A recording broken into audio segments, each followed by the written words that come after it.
अस्सलाम वालेकुम बेटा, how are you. Sound wave वाले सेक्शन के 4 टॉपिक्स तो हमने ऑलरेडी डिस्कस कर लिए हैं और आज हम इसका 5वां टॉपिक डिस्कस करेंगे जिसका नाम है बीट्स। हम बीट्स को तो पढ़ेंगे लेकिन इस टॉपिक के अंदर जो फार्मूलाज यूज़ होते हैं इन पर कुछ प्रॉब्लम्स भी सॉल्व करेंगे। तो आइए बेटा स्टार्ट करते हैं। What is beats? When two sound waves of slightly different frequency traveling in a medium along the same direction superimpose on each other।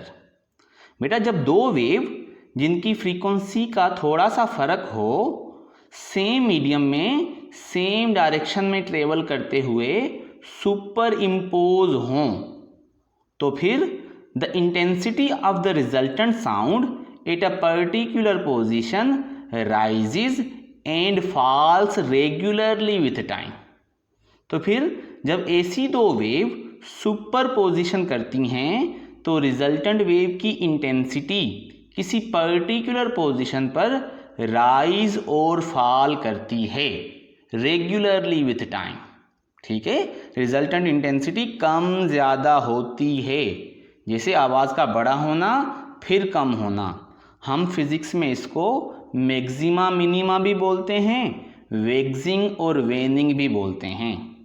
तो साउंड की इंटेंसिटी के अंदर ये जो रेगुलर और पीरियाडिक चेंजेस आती हैं, लाउड और फेंट साउंड बार बार होता है जब दो वेव्स स्लाइटली डिफरेंट फ्रीक्वेंसी वाली सेम मीडियम सेम डायरेक्शन में आते हुए सुपरपोजिशन करें तो इस प्रोसेस को हम क्या बोलते हैं? बीट्स।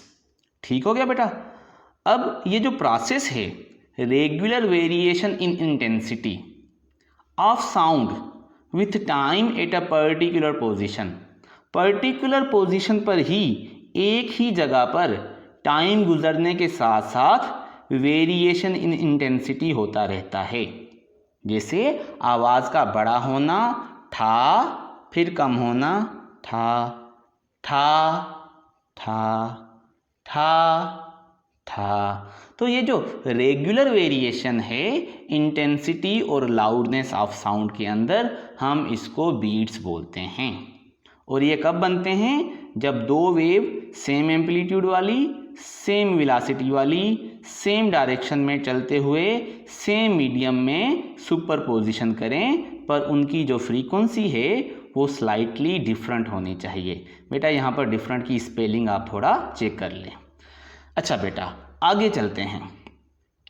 अब यहाँ पर हमारे पास दो वेव्स हैं, एक y1 जो a cos 2πf1 into T है और एक बेटा y2 जो a cos 2πf2t है। क्योंकि इन दोनों वेव्स के दरमियान में सिर्फ फ्रीक्वेंसी का फ़र्क है तो मैंने यहाँ पर f1 और यहाँ पर f2 लिख दिया है। बाकी ना कोई फेज़ का फ़र्क है और ना ही कोई डायरेक्शन का, तो हमने डायरेक्शन और फेज़ जो है वो मेंशन नहीं किए। अब इन दोनों वेव्स को सुपर इम्पोज करवाना है तो प्रिंसिपल ऑफ सुपरपोजिशन बोलता है कि रिजल्टेंट डिस्प्लेसमेंट जो है वो y1 प्लस y2 के बराबर हो जाएगा। तो बेटा इस प्रिंसिपल के हिसाब से जब हम इन दोनों वेव्स को ऐड करेंगे तो रिजल्टेंट डिस्प्लेसमेंट बराबर हो जाएगा a cos 2πf1t ये y1 की वैल्यू प्लस ये बेटा y2 की वैल्यू। ठीक है, इन दोनों में से हम a ले लेंगे कॉमन तो बाकी इस तरफ बचेगा cos 2πf1t और इस तरफ प्लस लगाकर बाकी क्या बचेगा cos 2πf2 इंटू टी, क्योंकि ये जो a है ये कॉमन बाहर आ गया। अब बेटा ये जो 2πf होता है ये ओमेगा होता है और ओमेगा इंटू टी जो है ये एंगल है। तो अगर हम इस पूरे फैक्टर को 2πf1 इंटू टी इसको हम अल्फ़ा बोल दें और इसी तरीके से इस एंगल को हम बीटा बोल दें तो बेटा ये जो ब्रैकेट के अंदर एक्सप्रेशन है ये बन जाएगी cos alpha plus cos beta. अब हमारे पास मैथमेटिक्स में क्या होता है कि cos alpha plus cos beta ये ट्रिग्नोमेट्रिक आइडेंटिटी बराबर होती है 2 cos alpha plus beta upon 2 cos alpha minus beta upon 2।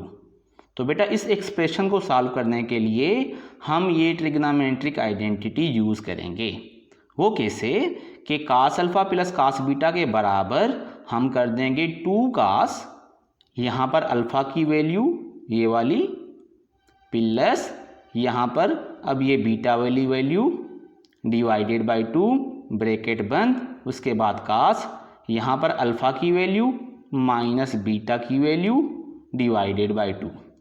और फिर बेटा जब हम इसको सॉल्व करेंगे, अब ये सिंपल है, यहाँ से अब हम इसको जब सॉल्व करेंगे तो जो रिजल्टेंट डिस्प्लेसमेंट हमें मिलेगा वो मिलेगा 2a कास 2 पाए f1 माइनस f2 अपान 2 इंटू टी कास 2 पाए f1 प्लस f2 अपान 2 इंटू टी।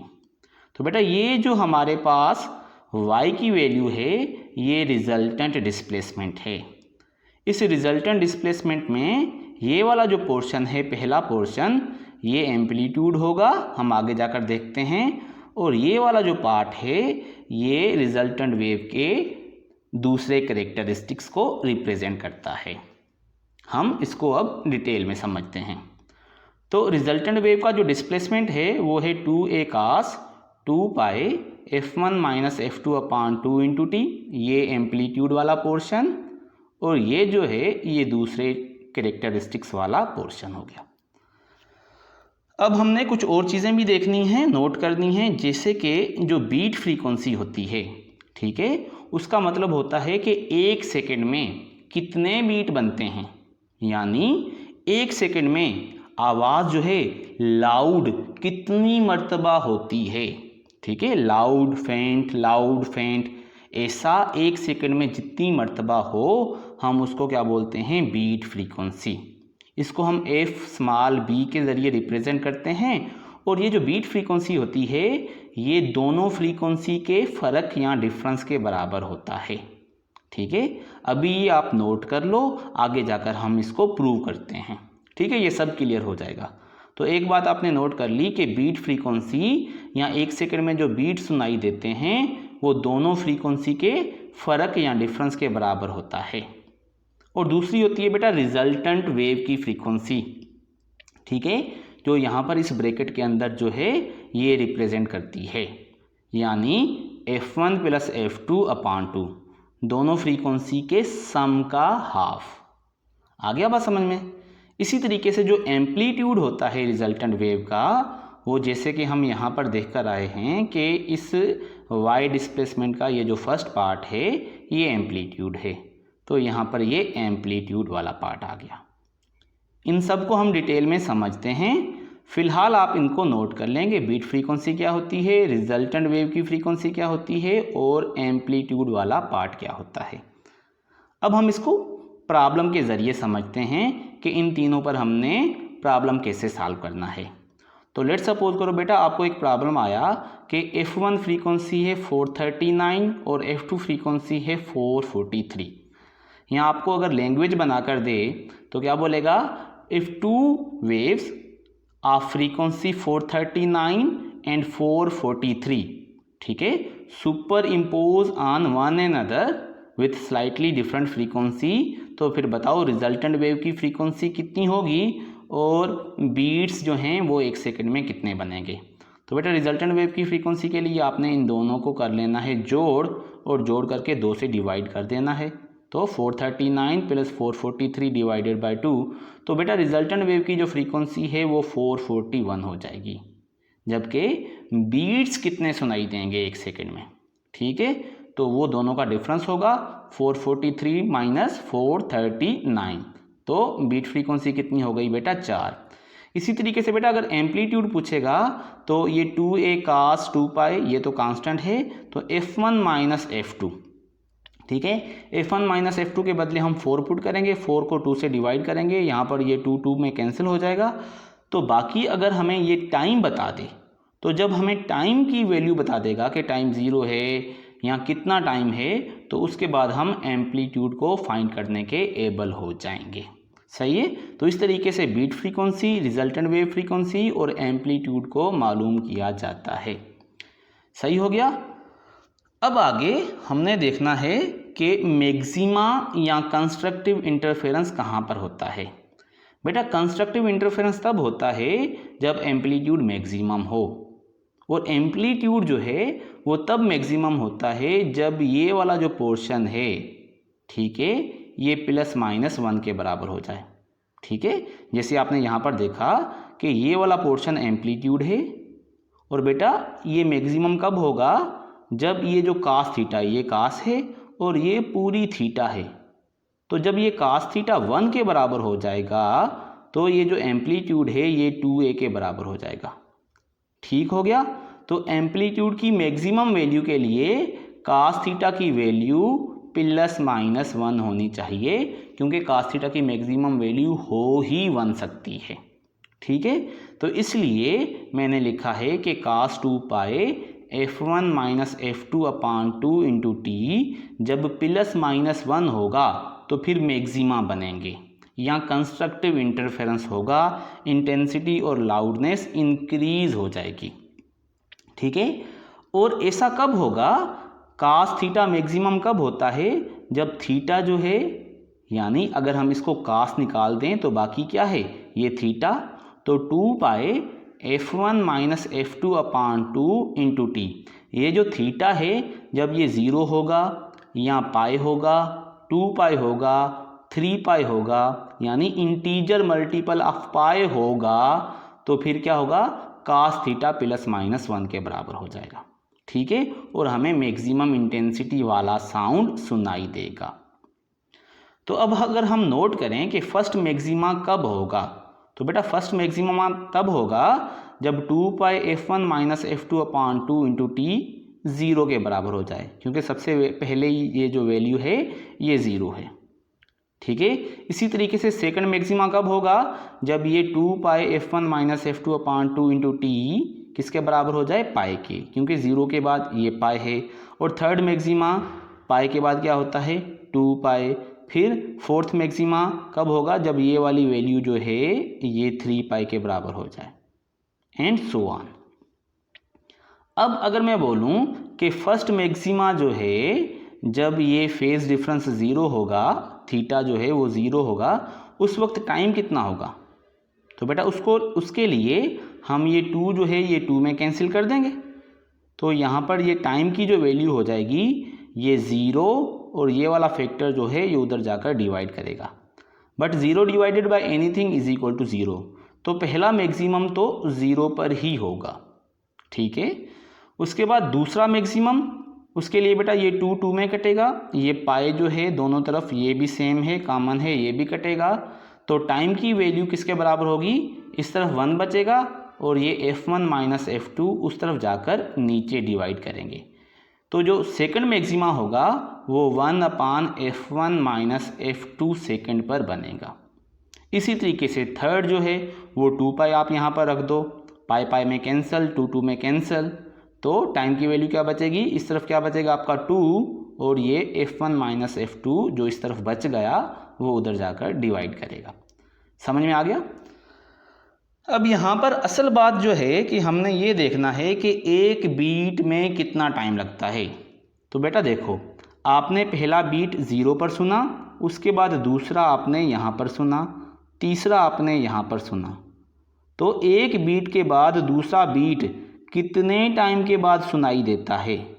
ठीक है, तो आप कोई भी 2 लगातार बीट वाले टाइम को कट कर लो, इस वैल्यू में से इसको कट कर लो या इसमें से इसको कट कर लो, तो आपको एक बीट का टाइम मिल जाएगा। तो आप सपोज करो कि थर्ड मैक्सिमा का टाइम कितना है, 2/f1 f2, और जो सेकंड मैक्सिमा है वो 1/f1 f2, तो थर्ड वाले में से सेकंड वाले का टाइम जब हमने कट किया तो 2/f1 f2 minus 1/f1 f2 ये बराबर हो जाएगा 1/f1 f2। तो बीट पीरियड जो होता है वो 1/f1 f2 के बराबर होता है। और बीट फ्रीक्वेंसी जो होती है वो बीट पीरियड का रेसिप्रोकल होती है। तो बीट पीरियड हो गया 1/f1 f2 सेकेंड, यानी एक बीट में इतना टाइम या इतने सेकंड लगते हैं, तो बीट फ्रीक्वेंसी क्या होगी, बीट पीरियड को हम कर लेंगे रेसिप्रोकल, तो वो बन जाएगा F1 माइनस F2। ठीक है, तो अब आपको ये समझ में आया कि beat frequency F1 minus F2 कैसे होती है। तो हमने कैलकुलेशन करके प्रूव किया कि बीट फ्रीक्वेंसी जो है वो दोनों फ्रीक्वेंसी के डिफरेंस के बराबर होती है। यानी दो वेव जिनकी फ्रीक्वेंसी के दरमियान में जितना फ़र्क होगा हमें 1 सेकंड में उतने ही बीट सुनाई देंगे। ठीक है, पर ये याद कर लो कि इंसान का कान ज़्यादा से ज़्यादा 1 सेकंड में 10 बीट जो है वो सुन सकता है। इसलिए बीट को बनाने के लिए जो दो वेव्स हैं उनकी जो फ्रीक्वेंसी है उनके दरमियान में स्लाइटली डिफरेंस होना चाहिए, क्योंकि हम जो हैं लेस देन 10 जो बीट होते हैं उनको सुनते हैं। अगर फ्रीक्वेंसी का डिफरेंस ज़्यादा होगा बीट फिर भी बनेंगे, पर बेटा इंसान का जो कान है उसको पता नहीं चलेगा, हम डिटेक्ट नहीं कर पाएंगे। समझ में आ गया? तो इसमें से हमने क्या देखा कि beat frequency F1 minus F2 के बराबर कैसे होती है, और इसी तरीके से first maxima, second maximum, third maxima ये किस टाइम पर बनते हैं, और मैक्सिमम इंटरफेरेंस के लिए कंडीशन क्या है। सही हो गया? आगे चलते हैं। अच्छा, अब यहाँ पर हमने दो टॉपिक्स पढ़े हैं, एक इंटरफेरेंस और एक बीट। तो अब हम देखते हैं कि डिफरेंस बिटवीन बीट्स और इंटरफेरेंस ये क्या होता है, इन दोनों में फ़र्क क्या है। तो बेटा यहाँ पर आप इस फिगर को अगर देख रहे हो तो ये जो ऊपर वाली फिगर है इसमें इंटरफेरेंस हो रहा है, और ये जो नीचे वाली है इसमें बीट्स बन रहे हैं। ठीक है, तो समझने वाली बात ये है कि जो इंटरफेरेंस होता है, ठीक है, इसके अंदर ये जो दो वेव्स होती हैं, ब्लू वाली और ये येलो वाली, ठीक है, ये आउट ऑफ फेज में हैं, और अगर ये आउट ऑफ फेज में हैं तो हमेशा ही आउट ऑफ फेज में रहती हैं। यानी क्रस्ट ट्रफ के सामने है, ट्रफ क्रस्ट के सामने है, तो टाइम गुजरने के साथ साथ ये हमेशा ऐसा ही रहेगा। इसी तरीके से अगर कंस्ट्रक्टिव इंटरफेरेंस होगा, यानी क्रस्ट के सामने क्रस्ट होगा, तो फिर वो हमेशा सामने ही रहेगा। यानी इंटरफेरेंस के अंदर कंस्ट्रक्टिव या डिस्ट्रक्टिव इंटरफेरेंस जो होता है वो टाइम के साथ चेंज नहीं होता। पर ये जो बीट होते हैं इसके अंदर ऐसा होता है। कैसे? यहाँ पर आप देखो कि क्रस्ट जो है वो ट्रफ के सामने है, ठीक है, पर थोड़ी देर के बाद ये देखो क्रस्ट के सामने भी है। और ऐसा क्यों हो रहा है? क्योंकि दोनों वेव की जो फ्रीक्वेंसी है उसके दरमियान में थोड़ा सा फ़र्क है। येलो वाली की वेवलेंथ थोड़ी कम है, ब्लू वाली देखो थोड़ी लेंदी है। तो वेवलेंथ जिसकी ज़्यादा होती है फ्रीक्वेंसी उसकी कम होती है। तो ब्लू वाले की वेवलेंथ ज़्यादा, फ्रीक्वेंसी कम, येलो वाले की वेवलेंथ कम, फ्रीक्वेंसी ज़्यादा। तो फ्रीक्वेंसी का फ़र्क होने की वजह से सेम दो वेव टाइम के साथ आउट ऑफ फेज और इन फेज आती रहती हैं। यानी कभी कंस्ट्रक्टिव इंटरफेरेंस कर लेती हैं तो कभी डिस्ट्रक्टिव इंटरफेरेंस कर लेती हैं। तो ये बेटा मेजर डिफरेंस है बिटवीन इंटरफेरेंस एंड बीट्स। यानी कि इंटरफेरेंस जब एक मर्तबा हो जाए तो फिर कंस्ट्रक्टिव है तो वो कंस्ट्रक्टिव ही रहेगा, डिस्ट्रक्टिव है तो डिस्ट्रक्टिव ही रहेगा। टाइम के साथ फेज चेंज नहीं होता, जबकि यहाँ पर टाइम के साथ फेज चेंज होता रहता है, और पीरियाडिकली कभी दो वेव्स आउट ऑफ फेज में होती हैं तो कभी फेज में आ जाती हैं। तभी तो इंटेंसिटी मैक्सिमा और मिनिमा करती रहती है टाइम के हिसाब से। ठीक है, तो this is the major difference. अब यहाँ पर भी देख लो, in interference position of maxima and minima does not change with time, while in beats they change. Interference में मैक्सिमा और मिनिमा की पोजीशन चेंज नहीं होती टाइम के हिसाब से, जबकि बीट्स में होती है। यहाँ पर डिस्ट्रक्टिव, थोड़ी देर के बाद यहाँ पर कंस्ट्रक्टिव। इसी वजह से हम बीट को इंटरफेरेंस इन टाइम भी बोलते हैं। ये जो बीट है इसको हम इंटरफेरेंस इन टाइम क्यों बोलते हैं? क्योंकि टाइम के हिसाब से कभी कंस्ट्रक्टिव इंटरफेरेंस होता है और कभी डिस्ट्रक्टिव इंटरफेरेंस होता है, जबकि इंटरफेरेंस के अंदर ऐसा नहीं होता, इसलिए इसको हम जनरली क्या बोलते हैं? Interference in space. अच्छा बेटा, अब हम कुछ प्रॉब्लम्स कर लेते हैं। सपोज करो आपके पास एक प्रॉब्लम आता है कि दो ट्यूनिंग फार्क जिनमें से एक की फ्रीक्वेंसी का पता है और दूसरी जो है वो अननोन है। अब इन दोनों को जब हम बजाते हैं तो दोनों के दरमियान में जो बीट हैं वो 4 बनते हैं एवरी सेकेंड। तो बीट फ्रीक्वेंसी है 4, इसकी फ्रीक्वेंसी का पता है, इसकी फ्रीक्वेंसी का पता नहीं है। तो पूछेगा क्या कि बताओ इसकी फ्रीक्वेंसी कितनी है। तो इसको कैसे करना है? सबसे पहले आपने ये जो नोन है इसको तो एज इट रख देना है। इसकी फ्रीक्वेंसी का तो पता है ना बेटा, 215। तो ये जो अननोन है इसकी फ्रीक्वेंसी कितनी हो सकती है? तो बेटा क्योंकि नोन और अननोन के दरमियान में फ्रीक्वेंसी का फ़र्क उतना होता है जितने बीट बनते हैं, और बीट यहाँ पर 4 बन रहे हैं। तो आपने सोचना है कि मे बी 4 कम हो यानी 211, मे बी 4 ज़्यादा हो यानी 219। ठीक है, 215 से 4 कम भी सोच लो, 4 ज़्यादा भी सोच लो।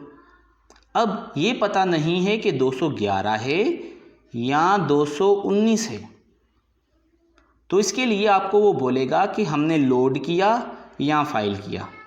ठीक है, लोड का मतलब है वेट इंक्रीज़ करना और फाइल का मतलब है कि हल्का करना। लोड करने से फ्रीक्वेंसी कम होती है, फाइल करने से फ्रीक्वेंसी इंक्रीज़ होती है। पर यह भी याद रखो कि लोड करने से या फाइल करने से फ्रीक्वेंसी उसकी चेंज होगी जिसको आपने लोड या फाइल किया। तो सिर्फ ये नहीं देखना कि लोड किया या फाइल किया, ये भी देखना है कि लोड और फाइल किसको किया, अननोन को या नोन को। जिसको किया आपने उसकी फ्रीक्वेंसी को चेंज करना है और दूसरे की फ्रीक्वेंसी को चेंज नहीं करना। ठीक है, तो मैं आपको एक प्रॉब्लम देता हूँ तो आप वहाँ से ज़्यादा समझोगे। लेट सपोज कि बोलता है कि by loading unknown frequency becomes 3।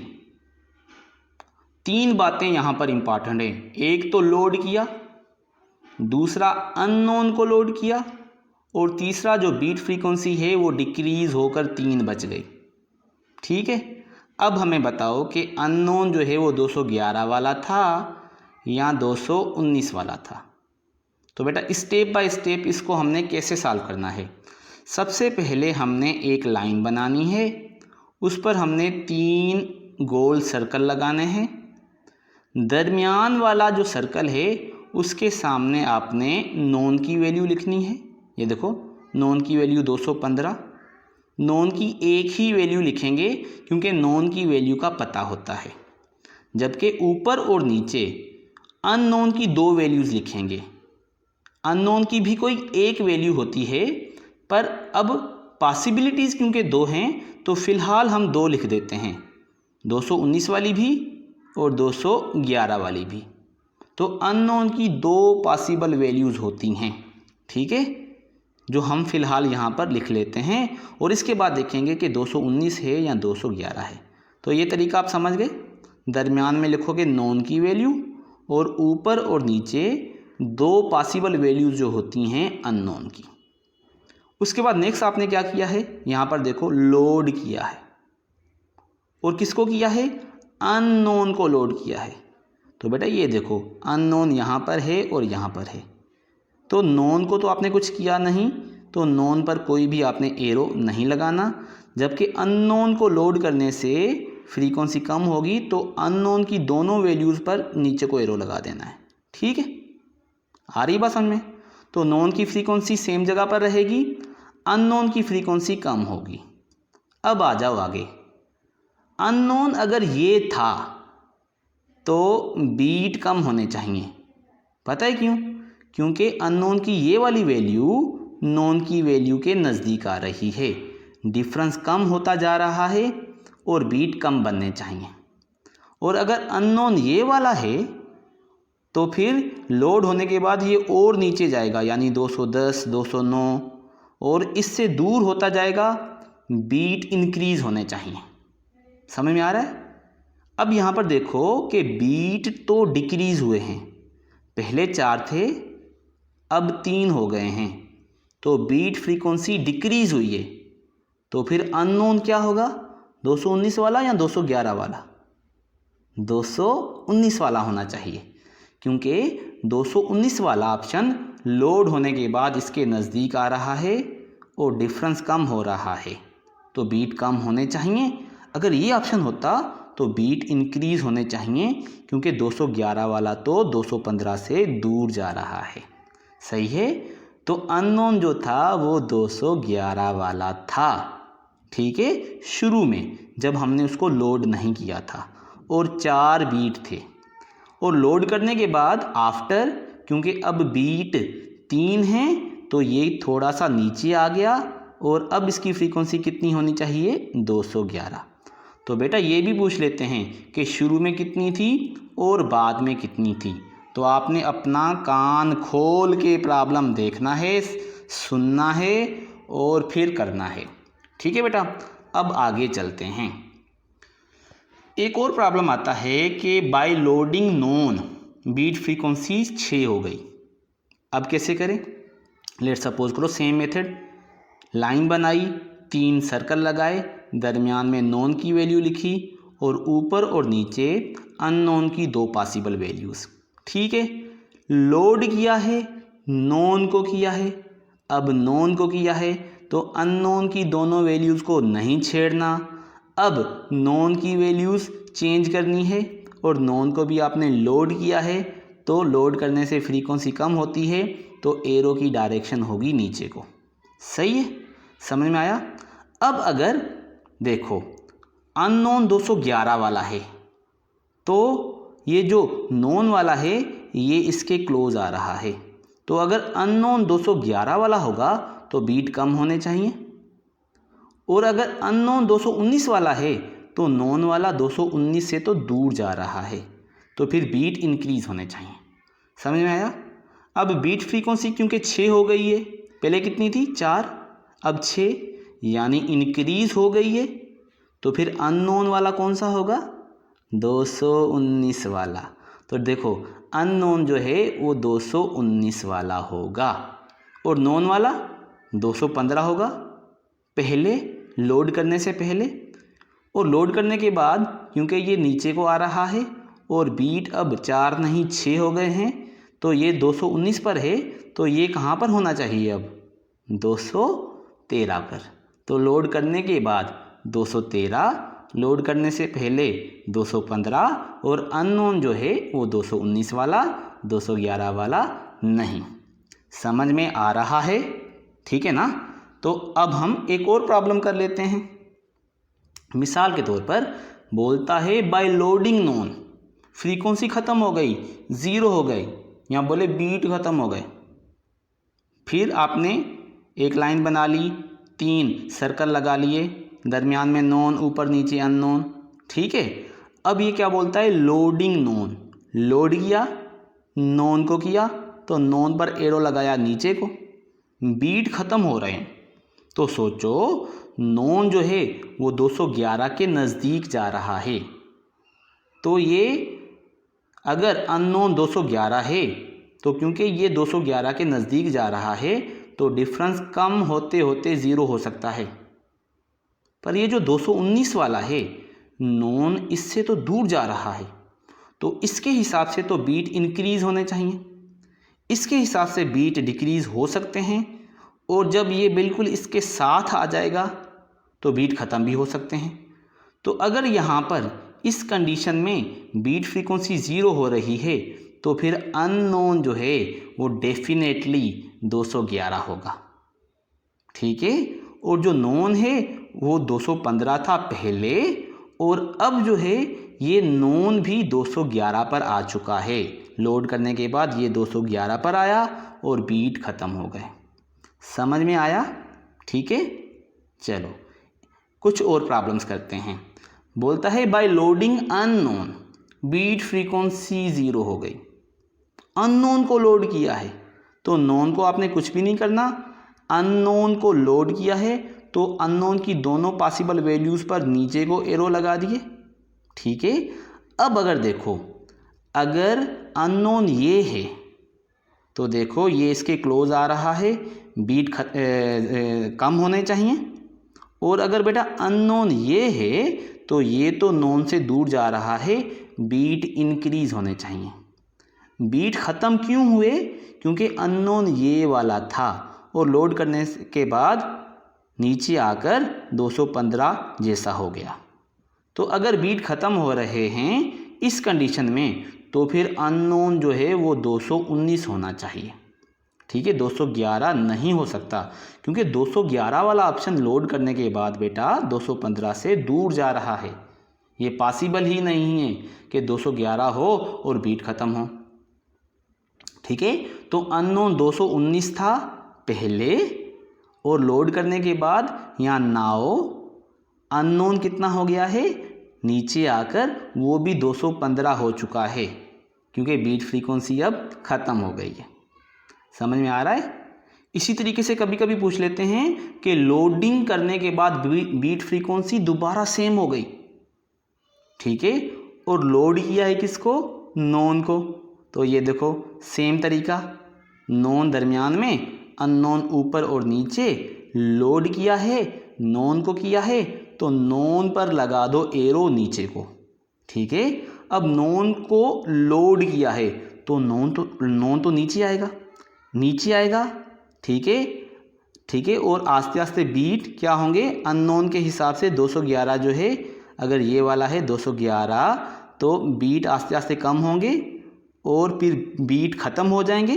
देखो 215 जब लोड करने के बाद कम होता होता 211 हो जाएगा तो बीट ख़त्म हो जाएंगे, और उसके बाद फिर यहाँ से और नीचे आएगा तो बीट एक मर्तबा फिर इंक्रीज़ होंगे, क्योंकि अब वो दूर जा रहा है।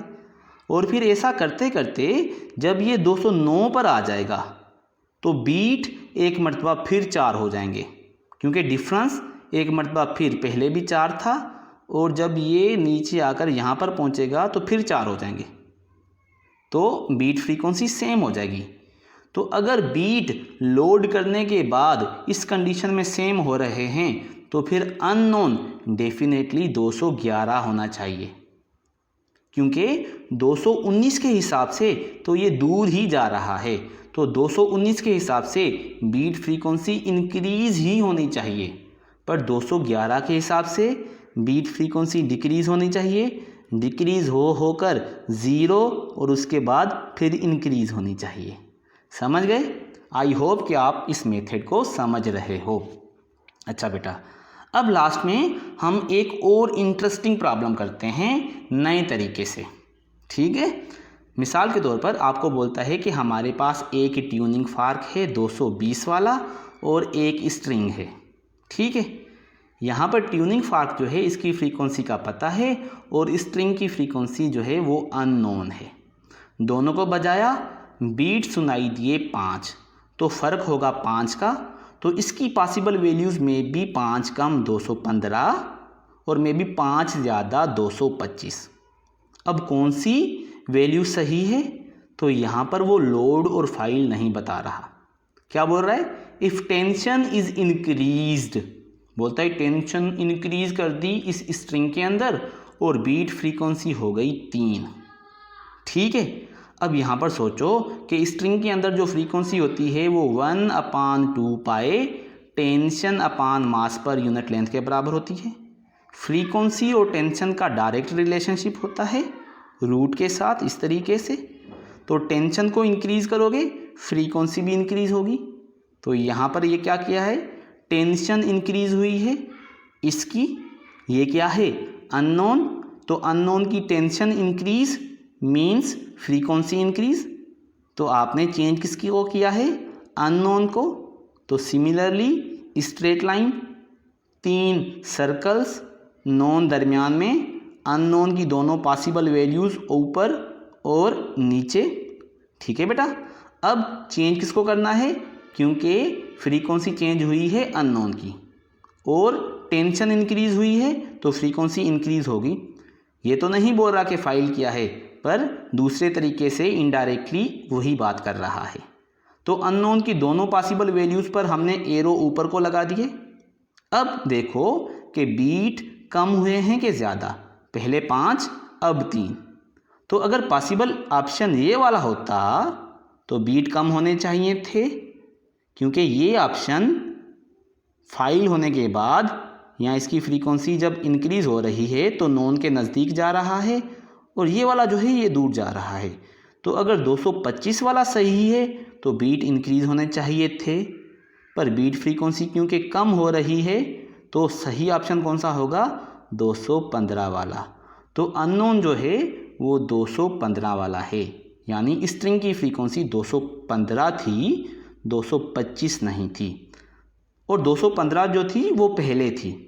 जब आपने उसकी टेंशन इंक्रीज़ की तो फिर अब बीट क्योंकि 3 है तो डिफरेंस कितना बचा होगा? 3 का। तो शुरू में ये 215 पर थी तो डिफरेंस था 5 और 5 बीट बन रहे थे। अब ये आ गई है 217 पर, क्योंकि बीट कितने हैं? 3, तो डिफरेंस भी कितना होना चाहिए? 3। तो 220 और 217 के दरमियान में फ़र्क कितना है? 3 का।